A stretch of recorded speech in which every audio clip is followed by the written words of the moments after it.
Hey guys, welcome to another quick tutorial, and today I am just going to be demonstrating how I split my solar panels to charge two batteries independently and to also have their own independent power, rather than how I had it set up in the past where this one will always have charge and this one will continuously sacrifice power out of the loadout. So yeah, without further ado, let's get into it. So last time I had this, I had a connection on the loadout. Now there's no connection on this loadout now, because these are just for charging that main deep cycle battery that I've showed in the that I've partially showed in the past. And here's our second independent solar setup. So this battery is full. It's indicating of both lights blinking, as you can see. The left and the right lights blinking, so it's indicating panel usage, and also the battery's full. So this battery is independent now. This is powers the lights, my DC sounds, and the shower. And also I've got a couple of chargers on it as well, just to charge my electric eye and all that. So this is that, just for the lights and all that. And this main one is for my freezers. This one I've got it running, which is hardly ever. And also I charge my phone on this one. So this one charges the phone and runs the freezer and all the AC stuff when I run the inverter. This one specifically is just for my lights and shower and all that. So I don't plan to run any heavy things off this battery because it's only a little battery. Later on I'll get me a big deep cycle battery for the setup.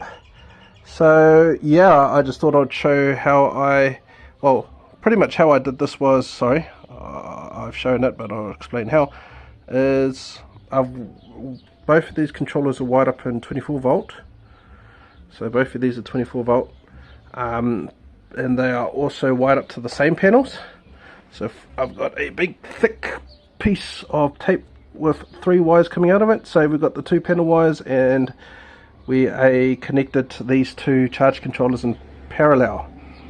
So we've got a 24 volt parallel charge controller set up. So it's all 24 volts coming in, 12 volts going out, which is good because there'll be no excess voltage wasted on the panels, because 12 volt is only limited, especially if you go 15 amps by 12 equals, that would equal roughly 180 watts. Yeah, 180 watts, where this is 10 amps by times 12 volts out equals 100 and I think it's like 120 watts. Yeah, 120 watts. So this plus this will plus 180 watts will produce 300 watts all up. The panels will be capable of more than that. Just by 80, which is, it's good to have that slight buffer, so that gives these full potential to charge. This one's just kicked back into just topping this one up again. So yeah, that's how I did this setup, and I'm probably going to keep it like this now, because now I can have 2 independent setups.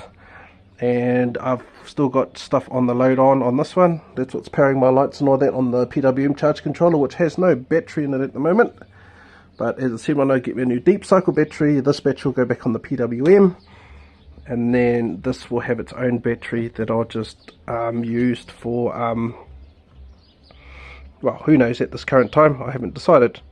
So until the battery arrives, and then I'll decide. So I just quickly do a tutorial show a quick tutorial of how I set the setup up. It's pretty simple. So yeah, I hope you learned something new. And as per usual, hopefully everyone has a good day, and until next time, ciao ciao.